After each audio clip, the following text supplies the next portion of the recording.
The Spirit of the Times, a chronicle of the turf, agriculture, field sports, literature and the stage, was an American weekly newspaper published in New York City. The paper aimed for an upper-class readership made up largely of sportsmen. The Spirit also included humorous material, much of it based on experience of settlers near the southwestern frontier. Theatre news was a third important component. The Spirit had an average circulation of about 22,000, with a peak of about 40,000 subscribers. Life of the paper. William T. Porter and his brothers started the Spirit of the Times in 1831. They sought an upper-class readership, stating in one issue that the Spirit was designed to promote the views and interests of but an infinitesimal division of those classes of society composing the great mass.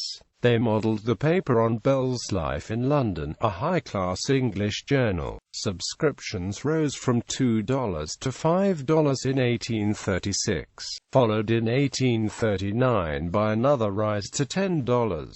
Editorial policies forbade any discussion of politics in the paper so as to avoid alienating any potential readers.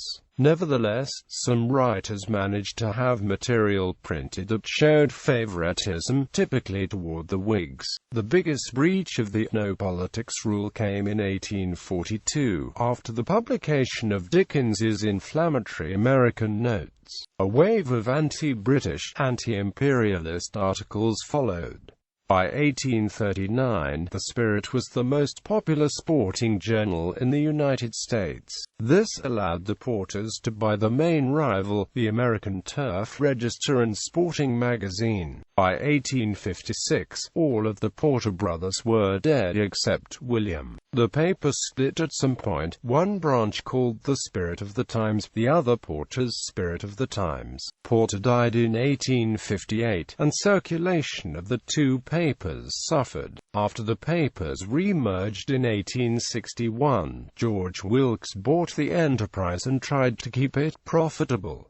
In 1878, William B. Curtis became the new editor and helped propagate the journal's elitism by refusing to cover sporting events that were not sanctioned by amateur organizations, which had rigid admission requirements.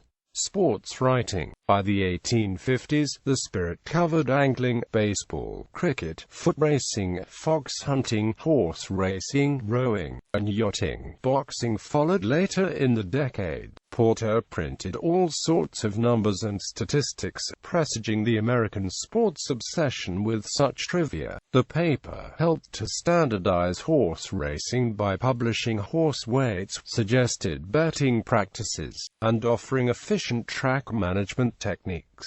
Under Wilkes, the Spirit began covering football more extensively than any previous publication. Football coverage in the Spirit quickly outstripped the same in the paper's main rivals, the New York Clipper and the National Police Gazette. The paper covered college games first. In 1882, football got its own section. This coverage expanded again in 1892, under Curtis, who was a devotee of speed skating. Developments in local and international speed skating were covered and Curtis compiled lists of skating records. Theatre writing. The early Spirit covered goings-on at all of New York's playhouses. Jacksonian entertainment was stratifying by class, however, and the Spirit quickly relegated most of its coverage to the Park Theatre. Any coverage of the Bowery or Chatham Garden theatres was negative from about 1832 on.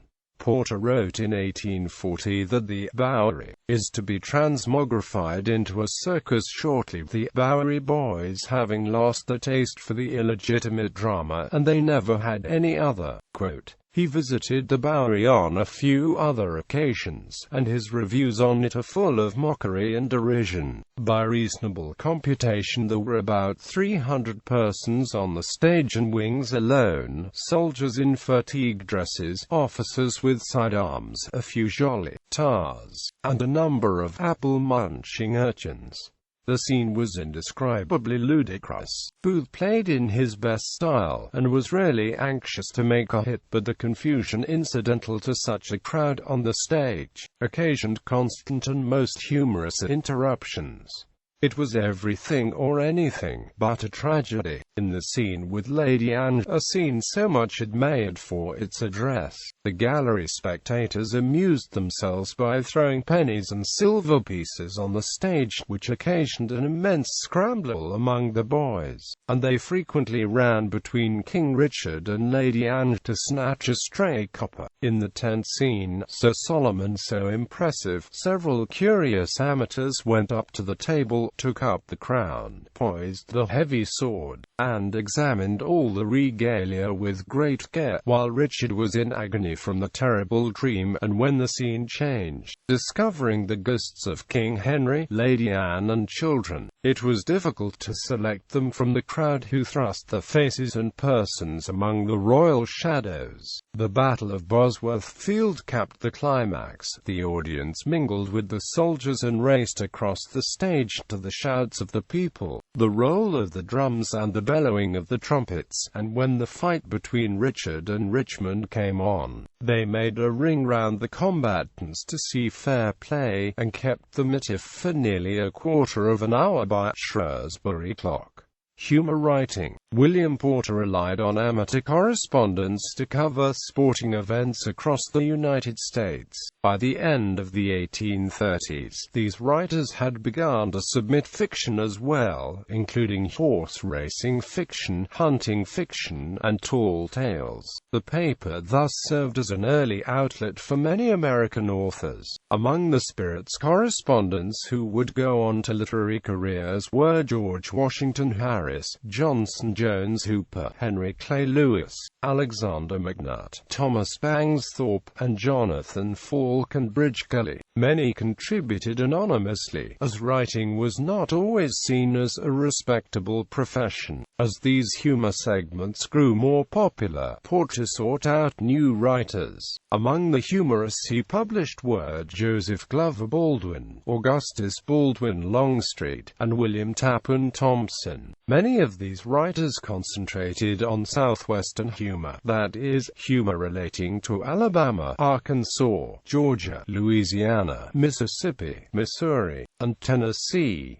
Porter edited 2 anthologies of the Spirit's humorous contributions. The Big Bear of Arkansas was published in 1845, A Quarter Race in Kentucky followed in 1847. The Spirit's success prompted other papers, such as the New Orleans Picayune and the St. Louis Reveille, to begin running humor pieces in the 1840s. Character types such as the frontiersmen and the riverboatsmen became common fixtures of American fiction and drama.